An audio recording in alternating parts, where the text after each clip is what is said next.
Hi, my name is Cy Porter, and this is another tutorial on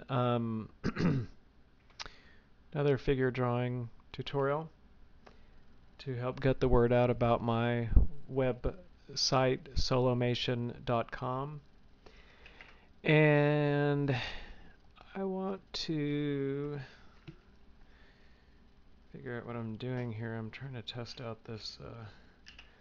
Never really done this software before, so I'm kind of okay. On-screen record, kind of new to it. So there.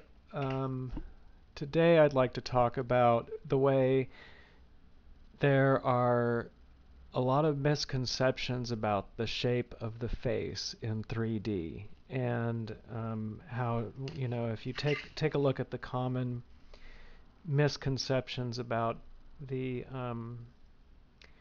face and the head in 3D. So here we go. So I'm drawing a head. I'm starting basically with a circle here, making a big mess of it all. And one common misconception is that the eyes curve around the head. There's an idea when people draw heads that somehow, if you're looking at the head from the top, what they have is they have an eye here and an eye there, so that, basically, it's like one's sort of going off in that direction and one's going off in that direction. When in fact, basically, they do curve a little bit, but for the most part, they're kind of on a flat area here on the front of the face, and that's one thing that keeps in mind that'll help sharpen your faces up a little bit, is just realize that your eyes are kind of, your head is circular, but they're like the cheekbones that your eyes rest on. It's more, it curves a little bit like a windshield, but it's more flat than curved, and that's more of what the eyes are like. So it's kind of like this area right here, especially below the eyes, flattens out with the cheekbones. There's a flat area, the cheekbones. And another misconception about the 3D-ness of the face is that they don't give the noses three-dimensional enough credit, especially when shading. But it's good to keep in mind from beginning to end. The front of the nose is almost at a 90-degree angle from the side of the nose. So, a lot of the times when people draw noses, I think they start to diminish how much, this plane right here is, here's the nose from the top. So this plane right here, look at what a different angle it's at from this plane right here. And especially in shadowing, don't be afraid to throw a really dark shadow on the side of the nose if you have, the light source over here, and then allow like the bridge of the nose to catch a lot of light coming from above. So, just understand that the tip of the nose has a tendency to be very spherical, and that, that the top of the nostrils here have a tendency to be very spherical. So it isn't just that this plane is almost 90 degrees different from this plane, but also there's more like a ball here than a plane. So make sure to do a lot of, if you're shadowing, if you're shading, really pay attention to that. And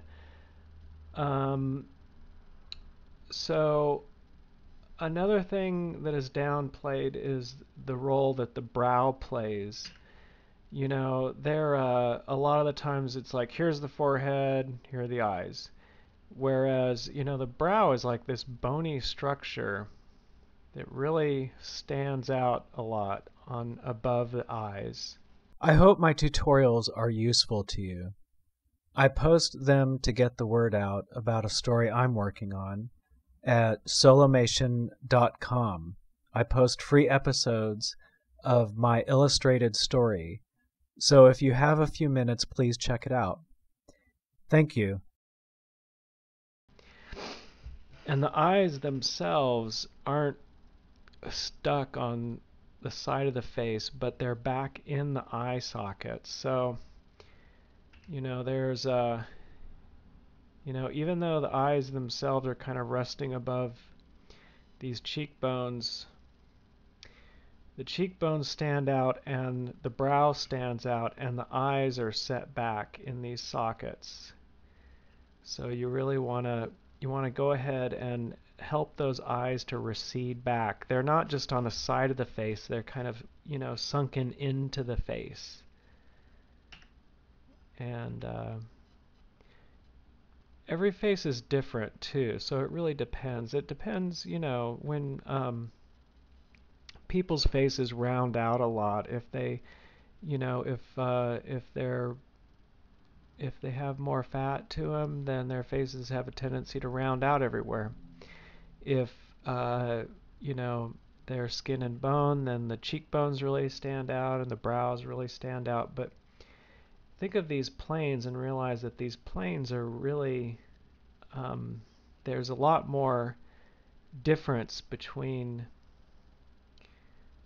the planes than people give credit. And so for the most part, the top of the head is pretty much like a dome, the way people would like to treat the rest of the head. And the back of the head sits really a lot higher than the rest of the head. Do you see how you almost like the two upper thirds of the head are here, and then but there's sort of a big chunk missing out the back. So where the jaw comes down, the lower third, here's the jaw up here, but it doesn't reach back here. It's cut off there. You know, I think you know, I'll do this too when I'm kind of working out where the head is going to go. I draw the simplified form, this kind of like almost upside down teardrop. Here's the chin here. You know, this is the form I use to kind of just find where the head is going to go. What I do is I end up like adding this in back here when basically this whole area here is not there.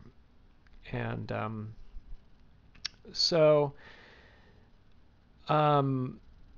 the jaw area has so this area here where the mouth is at, the way it curves around, okay, if this is the overall curve of the head looking from above, this down here, here's the curve of the jaw. Do you see how it goes in much more?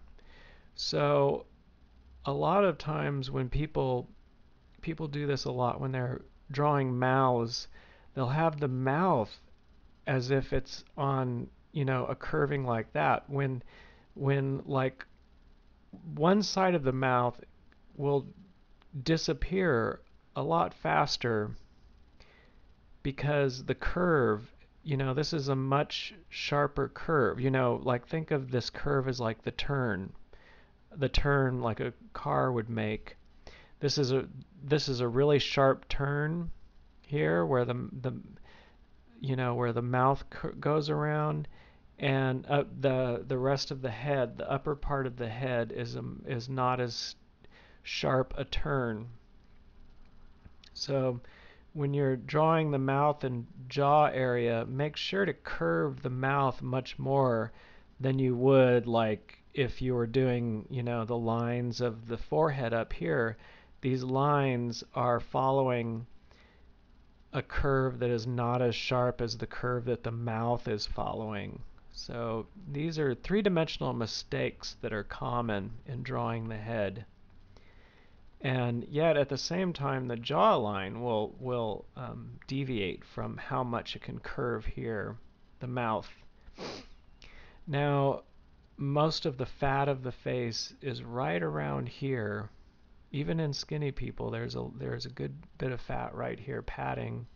So I think that's a reason people think the mouth is not as much on a curve, because you have the cheek, waiting right there. So they look at the bottom of the face and they don't think it curves as much. But especially when you smile, a smile is going to pull the lips right along that sharp curve.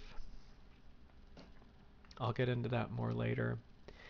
And so those are some three-dimensional things to keep in mind when drawing the head. And I hope that helps, and hope you have a good day.